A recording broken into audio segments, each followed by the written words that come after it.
Bonjour à tous et bienvenue à cette nouvelle émission de Voix de fait spéciale élection 2019 où j'ai le plaisir de recevoir le parti écologiste, écolo, comme on l'appelle en Wallonie et à Bruxelles, avec Farida Tahar, qui est 68e à la région, Nicole Demandre, qui est première suppléante à l'Europe, et monsieur Ashraf Benhassan, qui est 8e à la Chambre. Alors, je vais commencer tout d'abord par Farida Tahar. Quels sont vos engagements? Vous avez aussi été avant au Parti Socialiste, et donc pourquoi vous vous présentez aujourd'hui sur cette liste écolo, vos engagements écologistes, si vous pouvez nous en dire un peu plus.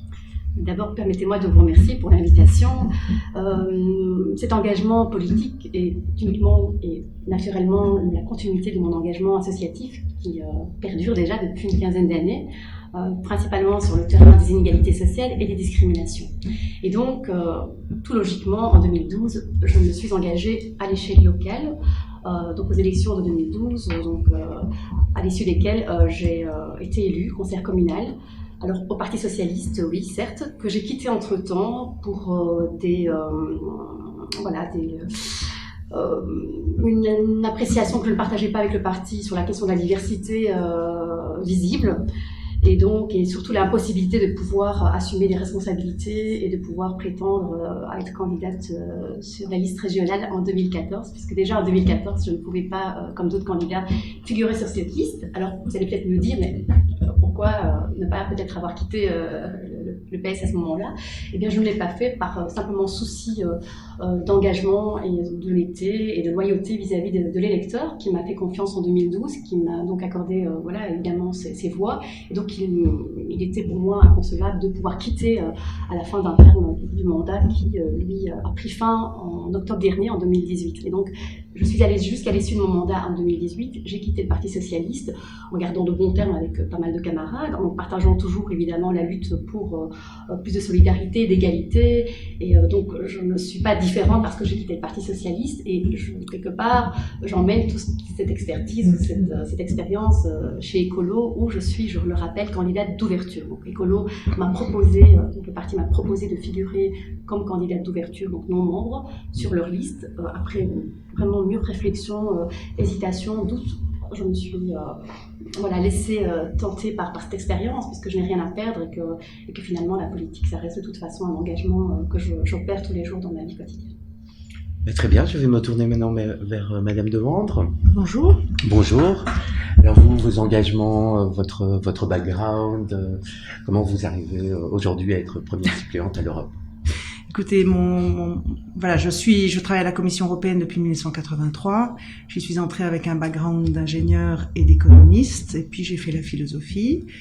Et en 1983, l'Union européenne était à cette espèce de moment charnière entre les deux premières périodes, et vous verrez que je pense qu'on est en train d'entrer dans une troisième période, mais ces deux premières périodes, c'était l'articulation entre la première phase où l'Union européenne se consacrait aux questions de paix, du plus jamais ça, donc on était encore sur l'après-guerre, et ces motivations-là, avec en négatif bien sûr le rideau de fer et la guerre froide. Et puis, au milieu des années 80, parce qu'on trouvait que l'Europe était en panne, et ça n'a jamais été facile, l'histoire européenne, parce que l'Europe, l'enjeu, c'est de faire de la politique ensemble et de façon interdépendante. Donc, ça vient contredire toute l'idée première qu'on peut avoir que la politique est une affaire de souveraineté, d'autorité, d'indépendance, etc. Donc, les États membres n'ont jamais été confortables dans l'aventure européenne, il faut bien l'avouer. Et donc, au milieu des années 80, il y a eu ce funeste tournant néolibéral où, pour relancer l'Europe, on l'a fait à la mode de Thatcher à l'époque et de Reagan. Et donc, à ce moment-là, l'Europe, pour moi, s'est défigurée. En disant, si vous aimez l'Europe, il faut accepter la libéralisation, puisque d'ailleurs, le traité de mariage, le contrat de mariage, c'est le marché commun. D'ailleurs, du marché commun, c'est devenu marché unique, pour montrer comment l'interdépendance était niée, pour essayer alors au niveau continental d'être un grand machin indépendant de nouveau. Et donc ce tournant néolibéral a, à mon avis, défiguré l'Europe. Vous auriez pu me dire, comme vous avez posé l'action à Farida, pourquoi j'ai pas quitté la Commission. Je ne l'ai pas quitté parce que j'ai trouvé des endroits où on peut développer des politiques extrêmement importantes. Donc je me suis consacrée au financement de la recherche socio-économique, notamment les modèles de Tony Atkinson sur les inégalités sociales. Je me suis consacrée au développement durable, et il y a eu quand même des germes qui permettent maintenant à l'Europe d'être disponible pour cette action-là aussi. Je me suis consacrée à l'égalité entre les hommes et les femmes dans la recherche, à la dimension humaine de l'hyperconnectivité. L'Europe ne se réduit pas à cette politique de Lisbonne, comme on l'a appelée, et de libéralisation. Et donc maintenant, j'avoue que je suis sur cette liste parce que j'ai rencontré Philippe Lamberts il y a quelques mois. Je suis admirative de son action au Parlement européen. Depuis 10 ans, il montre que l'Europe n'est pas condamnée à être soit populiste, soit néolibérale. Les Verts ont des positions extrêmement cohérentes, beaucoup plus cohérentes que les socialistes qui Delors était socialiste, dois-je le rappeler, Blair aussi, qui nous a amené à... Donc la gauche européenne s'est vraiment abîmée en Europe, et les Verts sauvent la mise, je trouve, et vraiment, avec Philippe Lamberts, montre que l'Europe peut être au service des gens, avec une politique pro-environnementale et pro-sociale. Et voilà la raison pour laquelle, on est vraiment à ce moment où je pense que pour les 30 prochaines années, l'Europe peut devenir un rendez-vous avec l'écologie politique. C'est la matrice qui peut redonner du sens aux politiques européennes et à la fois combattre le populisme et le néolibéralisme, en fait. D'accord. Et on reviendra sur certains des points par la suite. Alors, Monsieur Bensaïn. Oui. Je vous remercie à mon tour, oui. Par rapport à mon engagement, moi, j'ai rejoint le parti en 2014, le jour de la grosse défaite d'Ecolo. Malgré que je partageais une bonne partie des critiques qui ont fait la défaite d'Ecolo en 2014, et je continue à les partager, je trouvais cette défaite injuste pour l'écologie politique, pour Ecolo. Malgré les critiques, je trouve qu'Ecolo, à plusieurs niveaux, a une longueur d'avance par rapport à l'échiquier politique belge, en termes d'éthique politique, en termes de justice sociale, justice environnementale, en termes de courage politique pour proposer des solutions bien pensées, bien réfléchies, profondes, pour répondre à des enjeux qu'on n'a pas toujours envie d'affronter et de confronter. C'est un projet pour moi très cohérent qui réfléchit pour le futur et qui propose des solutions sincères Donc j'ai rejoint le parti dans cette période qui était pas facile. On sort d'une défaite, mais je trouve qu'on peut être fier même dans la gestion de cette défaite, et ça donne ses fruits aujourd'hui. Ecolo, on l'a vu même aujourd'hui dans les sondages, monte. Les dernières élections, on a pu quand même gagner la confiance des Bruxellois et des Wallons, et j'espère que ça va continuer dans le 26. Donc moi, si je rejoins Ecolo, c'est pour porter ce qui m'est cher, c'est-à-dire l'égalité et la justice sociale. Pour moi, c'est très important, et j'inclus dedans la justice environnementale. Pourquoi Ecolo est aussi insistant sur le respect de ressources environnementales? C'est parce que c'est impossible pour les générations futures de vivre, et c'est déjà impossible aujourd'hui d'avoir une justice, alors que déjà dans notre société, on sait celui qui paye le plus la facture, ce sont les pauvres. À l'échelle mondiale, c'est les peuples du Sud. Pour le moment, c'est souvent les classes moyennes, comme on l'a pu le voir en France avec les Gilets jaunes. Ceux qui ont le fardeau de l'impôt, etc. C'est beaucoup les classes moyennes. Moi, je pense que la classe moyenne a été fragilisée aussi. La montée de Trump aux États-Unis, c'était vraiment cette classe moyenne qui surtout on les parle pas de la 14 millions de gens qui ont perdu leur maison, on parle avec la crise. Est-ce qu'on peut dire encore que c'est de la classe moyenne quand les gens n'arrivent pas à joindre les... disons qu'ils ne sont pas sous les seuils d'éligibilité, par exemple pour les logements sociaux, pour toutes les aides qui sont données aux... Alors on est d'accord, moi je ne limite pas la pauvreté à seulement ceux qui sont vraiment sur le plancher et qui n'ont rien du tout. Je pense qu'on a appauvri une partie, ce qu'on appelait jadis classe moyenne. Elle n'a plus les caractéristiques de classe moyenne, elle peut plus se permettre une vie digne. Du coup, il y a une bonne partie de la société qui paye les frais d'une politique néolibérale qui a commencé pour ma génération, avant nous, Et quel serait pour vous, parce que vous êtes candidat donc à la Chambre, donc avec une possibilité de rentrer dans une coalition gouvernementale après ces élections, en tout cas depuis les élections communales, on parle de vague verte. Quelles seraient vos deux mesures immédiates? Disons, qu'est-ce qu'il faudrait corriger le tir du gouvernement précédent qui était plus d'orientation centre-droit? Personnellement, je me définis comme radical dans mes pensées, pas extrémiste du tout. Donc, pour moi, l'écologie politique, c'est un projet de rupture radicale avec ce système néolibéral. Il faut sortir complètement de ce système basé sur l'exploitation des ressources, la production, la consommation sans fin, la croissance quantitative sans aucune qualité de vie ni qualité dans les produits. Donc, il faut sortir complètement de cette logique-là, rebâtir sur des nouvelles bases. Malheureusement, la réalité politique, elle est ce qu'elle est. Il faut aller chercher les meilleures alliances dans la réalité très complexe de notre pays et essayer d'avancer vers cet idéal-là où l'humain est prioritaire, pas le monétaire et pas le capital. D'accord. Et au niveau de la région sur ces thématiques justement, comment sortir un peu, demain vous avez les commandes, qu'est-ce qui va changer, qu'est-ce qui se passe, et puis aussi éviter un peu l'écueil de beaucoup de fois où où les écologistes étaient au gouvernement, il y a eu pas mal de couacs, etc. Et finalement, ça n'a pas payé aux élections suivantes, comme vous l'avez dit déjà en 2014. Alors, en ayant tiré justement toutes ces leçons, qu'est-ce que demain vous êtes aux commandes, qu'est-ce qui est important de faire Mais je crois qu'au même titre qu'à d'autres niveaux de pouvoir, il faut aller vers un changement radical. C'est valable pour Bruxelles aussi. Bruxelles est aujourd'hui une ville cosmopolite, innovante, jeune, dynamique, avec ses propres réalités, ses propres défis. Elle est parfois encerclée entre la Wallonie et la Flandre, et elle a besoin de s'épanouir et de répondre réellement et précisément aux besoins de sa population. Et donc, évidemment qu'il faudra changer radicalement. Il y a tous les niveaux, autant au niveau de la mobilité qu'au niveau de l'emploi, qu'au niveau de l'enseignement.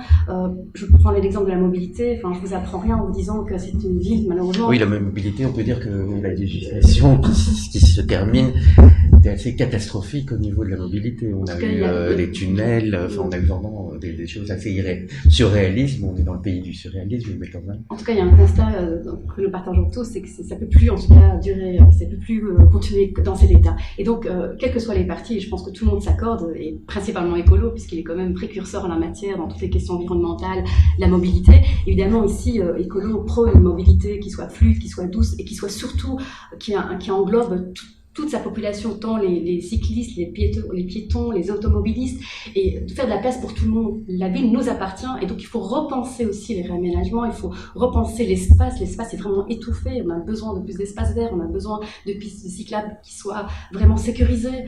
Moi, personnellement, j'aime beaucoup le vélo, mais j'ai toujours peur d'en faire à Bruxelles. Il faut aussi repenser les routes scolaires qui permettent aux enfants d'être accompagnés à l'école en toute sécurité. Il faut évidemment repenser aussi la gestion des rues pour les automobilistes, parce que j'entends souvent dire qu'écolo est contre les automobilistes ou contre les voitures, mais c'est totalement archi faux, quoi.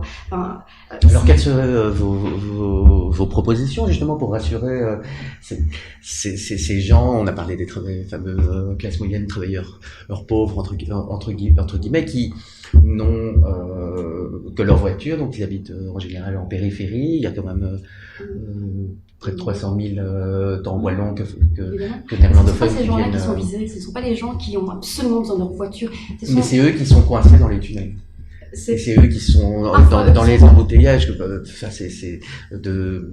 Pour faire 4 km donc du centre-ville jusque... Tout à fait, il y a un souci au niveau des entrées, et c'est là qu'il faudra évidemment gérer. Donc on parle d'une taxe à l'entrée, on parle de... Mais moi je suis persuadée c'est une conscience collective que chaque citoyen bruxellois doit s'interroger au plus profond de lui-même, de se dire si l'usage de la voiture lui est essentiellement nécessaire. Vraiment, parce que je doute que ce soit le cas pour tous surtout les Bruxellois. Je pense que la voiture est une nécessité et dans ces cas-là, oui, Écolo devra évidemment aussi prévoir pour les automobilistes des possibilités de circuler sans faire des heures en tournant en rond. Donc on maintient les tunnels, évidemment, on va pas supprimer les tunnels, on va simplement prévoir aux entrées, c'est là qu'il y a énormément il faut vraiment décongestionner, donc il faut évidemment, encore une fois, au-delà de la conscience collective, il faut aussi prévoir des places de parking, il faut vraiment aussi permettre, comme on disait tout à l'heure avant l'émission, aller vers d'autres solutions, d'autres alternatives, donc renforcer aussi l'offre des transports. Les renforcer, ça veut dire viser la qualité des transports. Parce qu'on entend souvent la gratuité, et Écolo prône la gratuité ciblée dans un premier temps, mais ce qu'il faut d'abord commencer à faire, c'est viser la qualité de nos transports en commun. Ça fait des décennies que je prends le transport en commun me concernant, et je déplore justement les retards, les nombres importants de personnes dans les transports. Donc il faut vraiment viser la qualité, il faut beaucoup plus de fréquences, il faut aussi allonger les heures, donc développer l'offre de nuit. Il faut aussi aller vers l'usage des trains qui sont encore pas assez exploités à Bruxelles. Voilà, il faudrait aussi que les gens qui viennent à Bruxelles, évidemment ce sont les bienvenus, ils sont les bienvenus, mais ils viennent pour y travailler, ils devraient aussi participer aussi en tant qu'automobilistes. Donc améliorer l'offre concrètement, c'est élargir le métro, plus de lignes de tram, plus de fréquences. Commençons par des mesures ici urgentes, et parce qu'il faut être pragmatique. Aujourd'hui, c'est une urgence. On ne peut pas attendre 20 ans la création d'une nouvelle ligne de métro. Les mesures sont complémentaires. Moi, personnellement, voilà, Écolo s'est positionné en faveur de Chine, mesures. en un mois, ils font une nouvelle ville. Pardon ? Je dis en Chine, en un mois, ils construisent une nouvelle ville. Oui, tout à fait. Mais voilà, donc il faut évidemment avoir des mesures à long terme et le métro sera peut-être une possibilité. Maintenant, qu'est-ce qu'on fait ? Qu'est-ce qu'on fait les prochaines années ? On ne va pas attendre la création de métro pour pouvoir réfléchir aujourd'hui à plus de fréquences. Ce sont des mesures qui sont pas difficiles à mettre en place. Ça va coûter de l'argent évidemment, mais c'est une volonté politique et l'argent. Il y en a à Bruxelles, c'est une ville. Oui, c'est ce que tous les partis qu'on a reçus pour le moment nous disent. Il y a de l'argent, c'est une question de pas de volonté taxes politique. supplémentaires, donc je suppose. À un moment donné, il faudra aller chercher, mais il faudra aller chercher l'argent là où il se trouve, c'est-à-dire dans les grosses fortunes. Il ne faudra pas taxer tout le temps la classe moyenne et les moins nantis, évidemment. Alors comment on fait ça ? Parce que ça c'est intéressant. On termine juste sur la mobilité, puis après justement sur la fameuse évasion fiscale. Sur la je pense que mobilité, l'Europe a beaucoup à jouer. Sur la mobilité au niveau fédéral, nous prenons une suppression de la voiture de société parce qu'on trouve ça injuste, ça ne profite même pas aux travailleurs qui ont cette prime de voiture de société, et ça rend c'est-à-dire que le travailleur peut avoir ça en autre forme de salaire que la voiture de société, et ça rend le transport public incapable de rentrer en concurrence avec une voiture tout à fait gratuite en termes de financement de voiture, financement de carburant, l'assurance. Donc, si c'est totalement gratuit, ça ne reste que les embouteillages qui sont un point négatif. Et c'est très difficile avec l'état actuel. Et donc, on supprime la voiture de société, qui est aussi une voiture salaire, communément appelée salaire. Et on la remplace par quoi ? On diminue les charges. Ne vous inquiétez pas. Les gens vont vouloir les patrons sont obligés à ce moment-là de convertir ça soit en salaire direct, soit en d'autres formes de primes, des primes de mobilité qui sont plus larges, encourager les gens. Mais on ne demande pas simplement de supprimer la voiture de société, on demande de mettre à disposition de nos citoyens un réseau de transport en commun qui est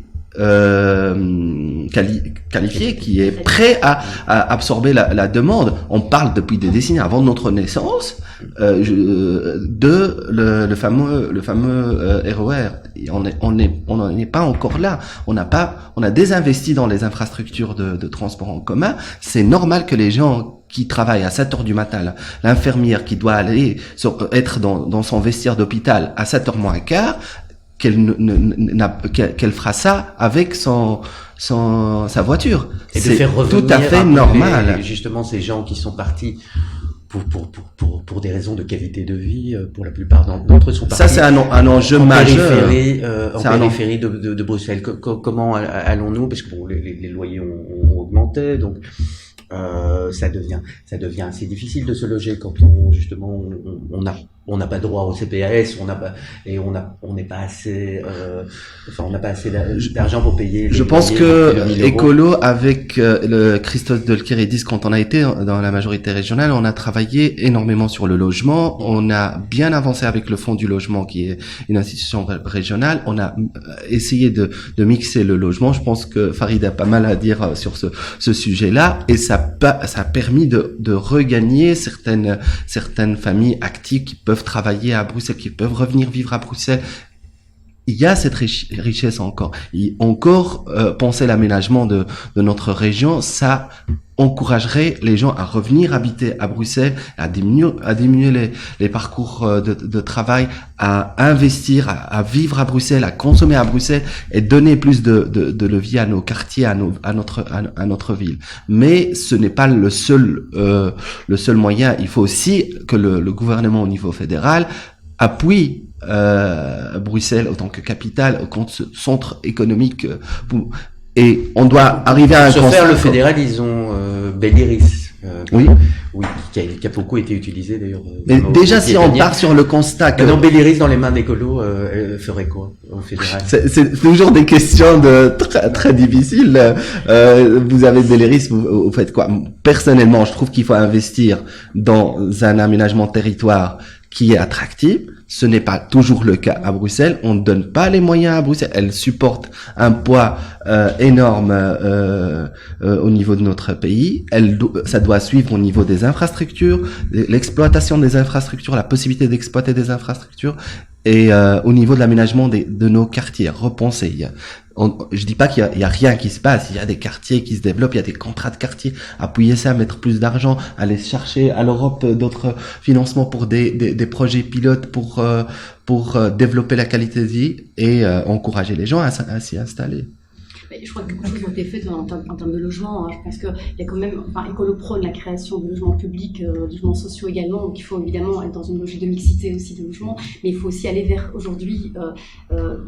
une politique qui permette que les gens puissent s'approprier aussi le prix des logements qui sont vraiment pas du tout abordables pour les classes, une partie de la population. Donc il faut vraiment revenir à cette grille tarifaire qui a été votée au Parlement, et de pouvoir aussi permettre à tout à chacun de rester à Bruxelles, de pouvoir se permettre de payer un loyer décent. Mais au-delà du prix, il y a aussi toute la question de l'isolation. Qu'est-ce qu'on fait aujourd'hui avec tous nos bâtiments, qu'ils soient publics, qu'ils soient sociaux, privés? Et donc, Bruxelles, la région a intérêt à encourager aussi ces pratiques d'isolation. Donc, il faut absolument investir dans un plan global. Donc, un peu comme le photovoltaïque en Wallonie. Non, pas que. Mais un plan isolation, il y a, au niveau européen, Écolo soutient aussi le plan finance climat, qui vise à mettre à la disposition des États membres 2% de leur PIB chaque année pour des investissements dans l'isolation, dans le renouvelable, dans les transports publics. Et donc, ça pourrait évidemment abonder dans le sens de ce qu'on vient de dire.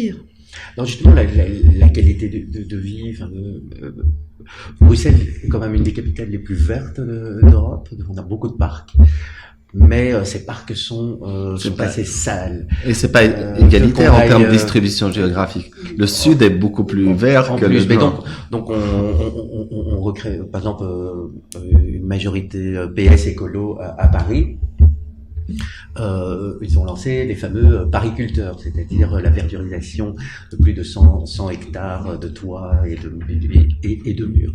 Ce genre d'initiative, c'est ce genre d'initiative que vous allez prôner Entre autres, je pense qu'il faut être créatif, qu'il faut pas se limiter, il faut aussi penser la politique différemment, de manière participative. Et ça, on est à la pointe. Chez Écolo, on veut donner plus la possibilité aux gens de penser l'aménagement de leur quartier, de voir donc du planning urbain participatif, des opérations, ce qui est déjà pratiqué à Jean-Loup, c'est pas parce qu'on veut faire. L'Europe a beaucoup d'exemples. D'ailleurs, une commune qui donne l'exemple, en tout cas, c'est vraiment de faire impliquer davantage le citoyen. Après tout, c'est quand même sa ville aussi, et c'est important vraiment de le faire participer. Et évidemment, ici, l'idée, c'est pas de planter des arbres à tous les 100 mètres, mais c'est vraiment de pouvoir faire en sorte qu'il n'y ait pas comme ça cette dualité entre d'un côté le nord et le sud. Vous voyez, les parcs sont concentrés dans certains endroits de Bruxelles. Donc évidemment, ici, c'est d'aller plus vers plus d'espaces verts. Mais la place de l'animal aussi, parce qu'il y a plusieurs, par exemple à Ixelles, même à la ville de Bruxelles, il y a plusieurs parcs à chiens, la place de l'animal en ville est quand même importante également, oui. Également, ça c'est aussi un sujet qui est dont vous voulez discuter, vous voulez mettre en place à Bruxelles. Mais on ne peut pas distinguer aussi l'humain de l'animal. Je veux dire, des gens qui ont des chiens, on a aussi besoin que ce soit géré. Ici, l'idée, c'est surtout de comment est-ce qu'on gère tous ces espaces verts. Vous parliez tout à l'heure de propreté. On a des espaces aussi qui sont réservés simplement à une certaine catégorie, à une certaine élite aussi. Donc, on serait d'avis d'ouvrir peut-être des espaces. Aujourd'hui, je parle notamment Palais Royal, un espace peut-être accessible au public dans son entièreté. Après, évidemment, il faut la gestion de la ville qui reste encore, en tout cas, dont l'image à l'extérieur est encore une ville qui n'est pas toujours bien gérée au niveau de la propreté. Donc là aussi, c'est comment on sensibilise les citoyens, parce que le politique a évidemment sa responsabilité de la gestion de la propreté dans la ville, mais le citoyen doit aussi y contribuer. Donc voilà, c'est... Maintenant, il y a le tri, etc. Mais est-ce que vous ne pensez pas qu'il est aussi, vous aviez parlé au début d'ultralibéralisme au niveau économique, vous ne pensez pas qu'il est... Non, on a quand même... le citoyen a quand même pris une certaine conscience, et même dans ses habitudes, on commence à être quand même assez strict sur les tris et tout ça. Mais d'un autre côté, on achète un téléphone, on achète n'importe quoi, on est... couvert d'emballage, que ça soit du carton, du plastique, surtout maintenant avec le commerce internet et tout ça. Et ça va... Oui, mais ça va diminuer. Il y a un plan au niveau européen pour l'éradication du plastique. Donc ça, voilà. Et il y a quand même de plus en plus de gens qui aussi vont acheter dans des magasins en vrac. Il y a pas mal d'habitudes de vie. Je ne fais que le constater. J'ai pas d'études des chiffres là-dessus, mais je trouve que c'est vrai qu'il y a une conscience, et je trouve que la jeune génération maintenant est beaucoup plus consciente que ce que nous on était, par exemple. Donc ça, c'est assez frappant. Tout à fait, cette jeune génération qui se réunit. C'est pas, nous on était, voilà, moi j'ai 60 ans là, j'ai l'impression qu'on vivait dans le gaspillage et tout ça, c'est ce qu'on, ça faisait partie. On se dit, ça n'avait pas de sens, mais c'était encore en pleine virulence. J'ai quand même l'impression maintenant que au niveau des esprits, on se rend compte, c'est une évidence que ça n'a pas de sens et que ça doit changer. Donc ça c'est pas si vieux. On va faire des mesures un peu plus cibler les commerces, les entreprises pour qu'elles deviennent un peu plus écologistes, plus ouverts au tri, au lieu de donner. Moi je me souviens, j'ai grandi dans les années 80. À 90, dans les supermarchés, on donnait des sacs en papier au Deleuze, au Polaroid, on allait faire les courses. Après, ça a été remplacé par les sacs. Et c'était gratuit. Oui. Maintenant, on est passé aux sacs plastiques payants, etc. Donc, entre les deux, il y avait les plastiques non payants. Il y avait les plastiques non dégradables. Oui, voilà. Tout à fait. Non, mais bon, moi, je pense vraiment que les habitudes, la conscience du circuit court aussi, tout ça est là, est en germe, est en train de grandir. Donc le terrain est là pour que des politiques qui soutiennent ça aient du sens. Parce que je crois que la politique peut pas aller contre ce pourquoi les gens sont prêts quelque part. La politique ne peut que cristalliser ce qui est latent. Il faut un désir sociétal pour qu'une politique ait un sens et soit acceptée. Et je pense vraiment que ce désir est là. On le voit avec les marchés et tout, pour que les politiques puissent prendre des mesures plus audacieuses au niveau transport, au niveau tout ce qui est nécessaire pour cette transition environnementale juste. Et je crois que les gens ont compris aussi, justement, sur le fait, parce qu'on dit politique de croissance, on sort de 30 ans où le narratif, c'était pas le néolibéralisme. Personne n'a dit je suis fier d'être néolibéral, enfin quelques-uns, mais sinon c'était toujours sous le couvert de la croissance. Et ce qu'on voit, c'est que c'est intéressant de voir qu'on a commencé à dire qu'il fallait que la politique pousse la croissance, justement au moment où la croissance a chuté. Et finalement, ce qui a cru, c'est trois choses, bien plus sûrement que le PIB. C'est les bulles qui ont explosé régulièrement. Donc la bulle immobilière, la bulle des entreprises web au tournant du siècle, et puis les bulles financières récemment. Les inégalités sociales, qui n'ont pas cru par hasard et par fatalité et par impuissance des politiques à résoudre ça, c'est les politiques qui ont aidé à la croissance des inégalités sociales. Donc la croissance, voilà une deuxième chose, et les dégradations environnementales. Donc je crois que si les politiques continuent à penser que leur seul boulot c'est d'être en quelque sorte des piqueurs de société aux hormones de la croissance, ils vont faire croître ces trois choses-là. La dégradation environnementale, l'inégalité sociale et des bulles qui vont péter un jour ou l'autre. Est-ce que c'est ça qu'on veut? Et je crois que c'est ça dont les gens en ont marre. Ils comprennent que cette politique n'a pas de sens, en fait. Donc, comment on c'est change là, ce et quand on change, système, ben, c'est un changement de logiciel. On disait changement de système, mais j'aime bien la métaphore du logiciel. Évidemment, on est à l'ère digitale. Le logiciel, c'est dire, au fond, la politique n'est pas là, justement, pour booster la croissance. La croissance, ça vient du dynamisme de la société et de la démographie. Donc, elle est là. Ce que les politiques doivent faire, c'est accompagner, mettre en place les mesures pour que la croissance soit utile pour les gens. Et que donc la croissance, ce soit pas du gaspillage, et ce soit pas des dégradations, et ce soit pas des inégalités. Donc je crois vraiment que en prenant... Donc on investit dans la ville intelligente. C'est bien que les emplois, mais oui, intelligents. Durable. Bon, intelligents, il faudra juste faire attention qu'on n'explose pas l'énergie des systèmes, voilà.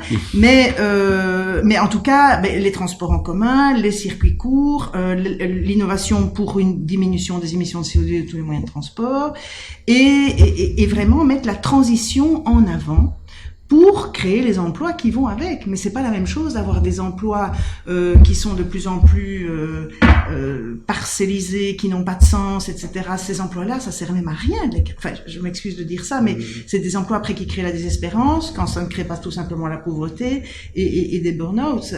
Donc, c'est pas juste l'emploi pour l'emploi. On doit repenser à la place de l'emploi dans la société, le lien entre emploi et revenu, discuter la question de l'allocation universelle, de l'impôt négatif, parce qu'il y a des gens qui font des métiers extrêmement important pour la société dans les salaires. L'allocation universelle, c'est dans le programme? Non, au niveau européen, pas. C'est dans le programme d'écolo.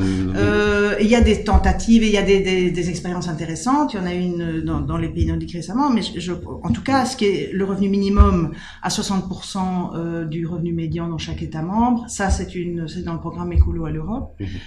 Donc oui, le programme. Et on prend les ingrédients. Donc mais par exemple la fiscalité. Je voudrais revenir sur la fiscalité parce que il faut bien voir que maintenant les États membres en fait se font concurrence à l'Europe. Donc ils sont fiers d'avoir des taux d'imposition qui sont les plus bas possibles pour les entreprises. Bon, la Belgique apparaît comme un paradis fiscal pour les grandes entreprises, et ce qui est un phénomène donc l'Europe, en fait, est un terrain de jeu pour petits malins calculateurs optimisateurs, ce qui est quand même loin d'être un espace politique où on met ensemble des ressources et on partage et on est là pour faire ensemble.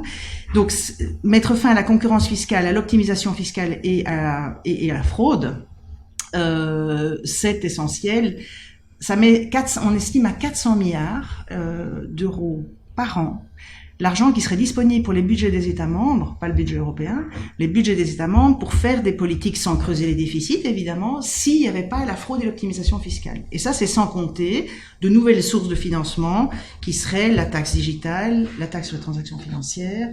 Donc tout ça sont des moyens, parce qu'on est en train, en fait, de se battre et de déchirer le tissu social pour respecter des normes de déficit budgétaire, mais on se prive de recettes qui n'abîmeraient en rien l'économie. Je ne vois pas qui serait abîmé par une taxe sur les transactions financières. On explique ça à l'Irlande on leur explique que c'est mortifère cette course vers le fond que se mènent les États, soi-disant pour être compétitifs. Il faut me demander ce que ça veut dire à ce moment-là, hein, parce que et donc c'est sûr que s'ils se comportent au Conseil les États comme des espèces de garçons malfamés, je veux dire, dans une cour de récréation et qui sont juste là à se battre les uns les autres, ça peut pas donner une politique européenne décente. C'est pas possible. Je pense que c'est aussi un peu ce désamour de l'Europe que les citoyens ont, c'est que cette Europe je pense que les États membres ont une grande responsabilité parce que c'est un peu facile parfois de dire on est légitime parce que eux, évidemment, au niveau de l'État membre, on connaît la démocratie représentative et les chefs d'État ont des fonctions, enfin, sont légitimes complètement. Ça, je ne le nie pas. Mais le Conseil, paradoxalement, ils sont tous légitimes dans leur espace national. Mais ce qu'ils font ensemble, ils le font, je vais dire, en cachette. Un peu comme dans un vestiaire de foot, j'ai l'impression parfois. Et donc, ils prennent des décisions qu'ils n'assument pas devant leur opinion publique, puisqu'après, ils disent que c'est l'Europe. Mais l'Europe, c'était eux. Donc, ils prennent ces décisions, par exemple, toujours en faveur de leur industrie. Parce que, voilà, c'est à ce moment-là, en fait, qu'ils cèdent aux pressions des lobbies, parce qu'on peut rencontrer les lobbies sans céder à leurs pressions. On peut connaître les arguments des uns et des autres, les conséquences de ces décisions, il n'y a pas de mal à les rencontrer. Mais il y a du mal à céder. Et ça, c'est complètement différent. Mais donc, souvent, le Conseil prend des décisions qui vont dans le sens de ce que demande Business Europe, contre ce que demandent les ONG, le social. Alors que le Parlement, alors qu'on pourrait dire que les forces politiques sont diverses des deux côtés, le Parlement, et souvent d'ailleurs à l'instigation des Verts, est progressiste en niveau environnemental et social. Et c'est systématiquement au Conseil qu'on rabote les avantages que le Parlement amène dans les décisions. Donc, c'est pas si compliqué que ça, l'Europe. Voilà. Mais il y a cette institution du Conseil, je trouve, vraiment dysfonctionne pour le moment, et c'est important que ça change, parce que ça donne une mauvaise image de l'Europe, cette attitude velléitaire de ces chefs d'État et de gouvernement qui soit se font une concurrence fiscale, soit prétendent, enfin, ce serait, sur le Brexit, ils se comportent de façon correcte, je dirais, ils assument leurs responsabilités, mais sur les autres dossiers, beaucoup trop peu. Sur la crise migratoire, sur la crise grecque, enfin, et sur la transition écologique, sur la cohésion sociale, tout ça, pour le moment, ils sont en retard et derrière le Parlement et le Conseil et la Commission. Alors, on a parlé au tout début un peu on a touché la participation citoyenne, la transparence. Lors de la dernière législature, enfin c'est en 2012, le groupe Vert à l'Europe a été à la pointe pionnière dans la création de l'initiative citoyenne européenne, que pas beaucoup de gens connaissent. D'ailleurs, on le voit en France, ils réclament le RIC, qui est finalement un peu ça. Et finalement, beaucoup de directives européennes, enfin quasi toutes les directives européennes, sont à un moment donné transposées au niveau national et local. Alors, pour la Belgique, le référendum étant interdit depuis les années 50, là, depuis la question royale, à cause de problèmes, de différences communautaires. Donc, comment ça se traduit comment cette participation citoyenne? Juste publier plus de transparence, des budgets participatifs. Juste publier.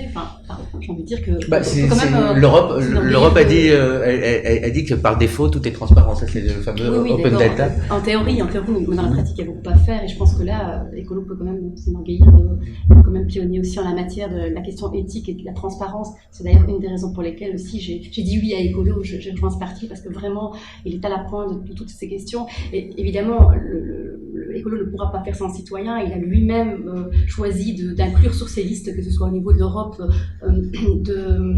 du fédéral, donc de la Chambre et de la région, des personnes issues de la société civile, et il continuera d'être très attentif aussi aux préoccupations de la population, donc évidemment en l'invitant aussi à participer tant aux commissions, parce que les commissions sont ouvertes à tous. Moi j'y veillerai en tout cas, que je sois élu ou pas, je l'avais fait à l'échelle. Retransmission, participation constante avec la population et le citoyen. Planning urbain participatif, j'avais noté de chez vous. Oui, on a aussi d'autres propositions au niveau fédéral. On propose que la deuxième chambre, le Sénat, soit tirée au sort, et qu'on revoie les missions du Sénat dans un esprit plutôt de réflexion, de prévoir à moyen terme ce qu'on peut donner des conseils, des directives, et que ce soit une première étape qui permet. Ça a été voté récemment la possibilité d'introduire une interpellation citoyenne à partir, je pense, de 25 000 signatures, et ça c'est à la proposition des écolos. Là, l'Europe peut soutenir, aussi, oui. Je pense. Mais aussi, et ça montre pourquoi toutes les élections sont liées, justement, demander plus de comptes de l'attitude belge au Conseil que le Parlement fédéral. Je ne sais pas si c'est déjà le cas maintenant, j'avoue, mais qu'on rende compte des décisions prises, et aussi qu'il y ait, et ça peut-être les médias ont un rôle à jouer, une attention sur l'action des élus pendant leur mandat, et pas sur un mode suspicieux contrôle, mais en plus de tout ce qui a été dit, je trouve que le fait que les mandataires puissent dire voilà, je me suis battu pour ça. Bon, j'ai été mis en minorité, ça peut arriver, mais voilà ce que j'ai fait. Et que ceux qui prétendent les choses en campagne électorale où tout le monde est vert, tout le monde est social, et puis après quand on vote, on vote contre, comme ça a été fait encore récemment, l'inclusion d'un chapitre qui demande le respect des clauses environnementales et sociales dans nos accords de commerce. Eh bien, les parlementaires européens belges des autres partis ont voté pour l'inclusion de ces clauses, mais les groupes dont ils font partie, les sociodémocrates et le Parti populaire européen, majoritairement ont voté contre. Et donc, il faut que les élus rendent des comptes ou s'expliquent pour ne pas pouvoir toujours tout laver plus blanc aux campagnes électorales et puis faire leur truc dans leur coin pendant tout le mandat. Ça, Et je pense c'est... que pour compléter, je pense qu'il faut aussi permettre aux citoyens de s'y retrouver, parce que on est dans un petit pays, mais assez complexe, je trouve, en matière institutionnelle. Donc aussi permettre aussi de rendre plus démocratique, de démocratiser l'information, de la rendre plus accessible aussi. Évidemment, les comptes rendus des conseils communaux, de ce qui se dit en commission sont accessibles aux citoyens, mais comment on fait pour pouvoir faire en sorte que l'information circule et arrive vraiment jusqu'aux citoyens. Donc c'est important qu'il y ait comme ça... Et puis la bonne information, parce que on a Ouais. énormément de fake news. Bon, mais aussi, bon, chacun... Quand on fait de la politique, c'est son métier. C'est vrai que c'est aussi une question de temps. Il faut que les gens qui ont envie de s'investir puissent le faire. De l'autre côté, il ne faut pas non plus penser que, à moins que tous les citoyens passent tout leur temps à s'occuper de politique, les choses vont aller mal. C'est normal aussi, chacun a sa vie. Et d'ailleurs, quand on entend l'expression de l'homme de la rue, la femme de la rue, je déteste parce qu'il n'y a pas de femme. Enfin, on est... Le tirage au sort, moi, je suis un peu circonspect parce que quand on voit la majorité des gens, oh non, je veux pas. Il y en a même ici, c'est le vote obligatoire, mais il y a quand même 20% Ça de gens sera qui pas. qui Vous ne êtes votent tiré pas, au qui sort. ne veulent pas aller quand ils sont nommés assesseurs. C'est plus une corvée qu'autre chose. Je pense que les gens attendent, voilà, bon, on élit des représentants qui fassent leur travail et qui nous rendent. Et on veut bien participer. Mais pas rendez-vous dans 5 ans. Vous voyez ce que je veux dire? Non, bien sûr. Je trouve que... mais ils veulent pas vous remplacer. Mais, Voilà, oui, mais non, ça. tout à fait, Mais mais là, ça, on a depuis longtemps milité depuis la création du parti pour des mesures très concrètes. Le non-cumul qu'on pratique depuis toujours, c'est pour d'abord ne pas avoir un conflit d'intérêts, parce que être à la fois dans une boîte privée et dans un parlement et dans une autorité exécutive au niveau local, on peut pas suivre tout le monde, on peut pas rentrer dans un esprit négatif. Mais alors, nous sommes, et on le pratique, on peut pas cumuler deux mandats, ne pas avoir des carrières interminables, et il y a du progrès à faire à ce niveau-là, et être transparent avec les citoyens sur ce qu'on fait, ce qu'on vote, qu'est-ce qu'on travaille, et ça, aux politiques aussi, d'apporter l'information plus claire aussi aux citoyens. On a pu un petit peu avec les scandales de l'année passée et de l'année d'avant, un petit peu avancer sur les propositions écologistes. On est très content qu'il y a des partis politiques, mais on veut voir ça en pratique, parce qu'il y a des partis qui se sont engagés au moment où c'était très dur avec le SAMU social et Publifin de résister, mais après dans les pratiques ils continuent à accumuler, à avoir les mêmes têtes qui sont au niveau local et qui se présentent pour tirer des listes. Je trouve pas ça logique. Et puis, au niveau de la cohérence politique, quand on doit être sincère avec la population, pas prôner l'ouverture, le progrès, la justice sociale, et voter contre quand on voit les propositions par rapport à la diversité, à la liberté des personnes. Je suis désolé, je vais citer un parti, le Parti socialiste, est un petit peu schizophrène. Entre le public qu'il essaye de titiller, pas schizophrène. Comment le rendrez-vous pas schizophrène, justement, parce que d'assumer, il y a des chances que vous montez dans un attelage d'assumer avec que le progressiste, comme on dit. Que le Parti socialiste assume ses positions par rapport à la vision de la laïcité, à la diversité dans la société. Sur ces sujets-là, il y a des choses concrètes sur lesquelles ils se sont positionnés au niveau de leur programme. J'espère dans leur campagne électorale qu'ils respectent les citoyens qui vont voter demain. Ne pas aller chercher des gens issus de la diversité pour décorer, parce que moi, autant que Belge issu de la diversité, ça m'énerve. Et je ne vois pas pourquoi continuer dans cette double discours. Justement, on parle de diversité, on approche de la fin du débat.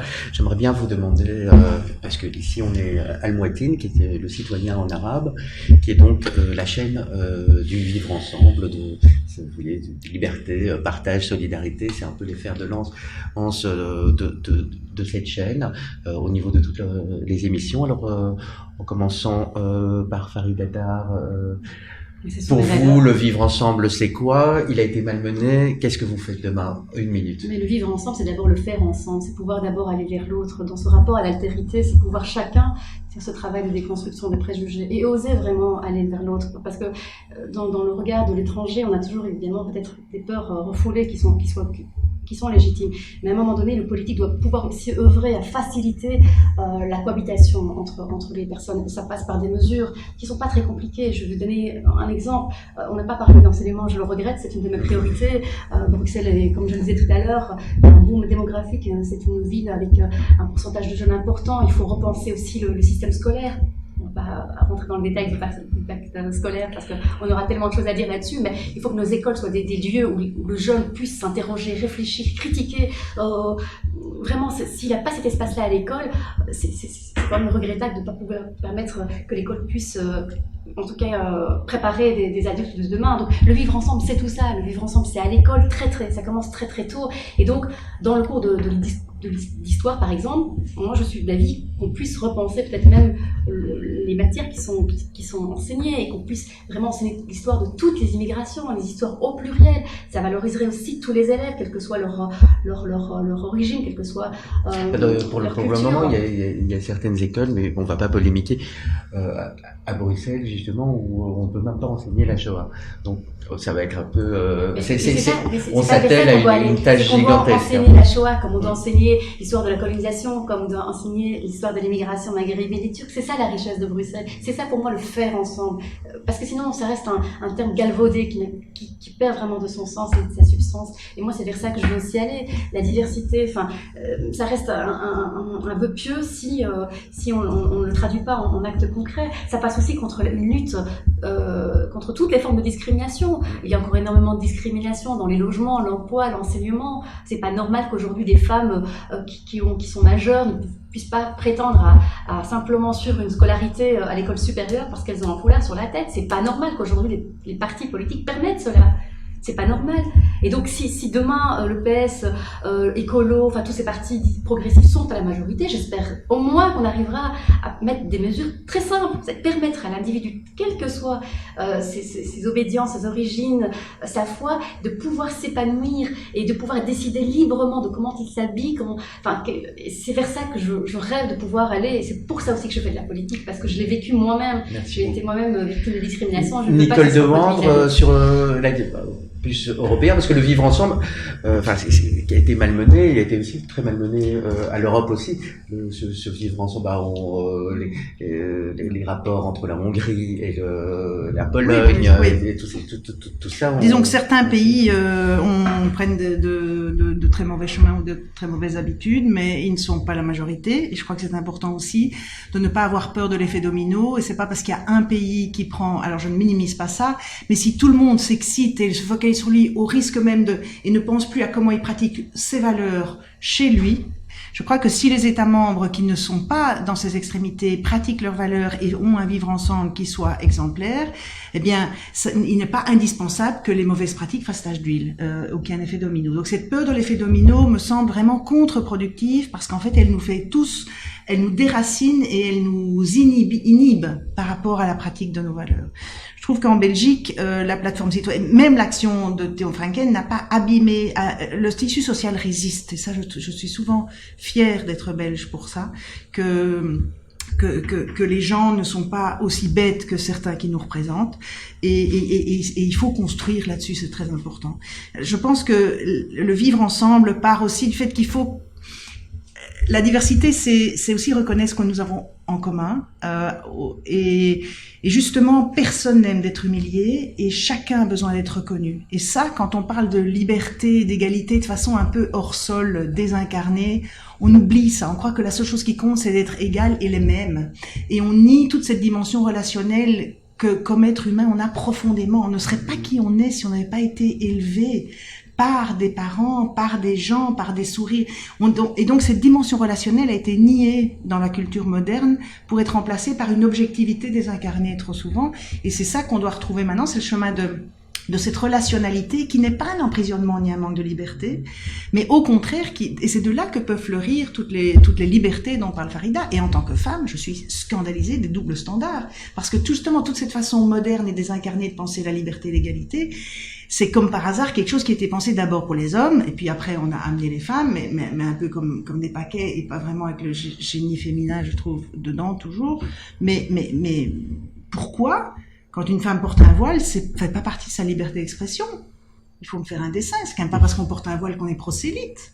Si on n'est pas capable de voir une femme voilée sans se dire elle m'oblige à devenir musulmane, c'est qu'on a un problème soi-même. Il y a aussi la séparation des pouvoirs, que ce soit un voile. La séparation des pouvoirs, mais attendez, porter un voile. Non, mais pour moi, le voile, c'est une affaire de liberté d'expression.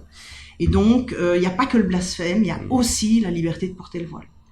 Ça me semble essentiel, et donc les doubles standards doivent cesser parce qu'ils n'alimentent que des incompréhensions. Parce que pour moi, on se focalise sur le voile, mais c'est une forme aussi de discrimination envers les femmes. Parce que d'autres formes que des hommes peuvent exprimer sur l'espace public sont tolérées, acceptées et encouragées des fois.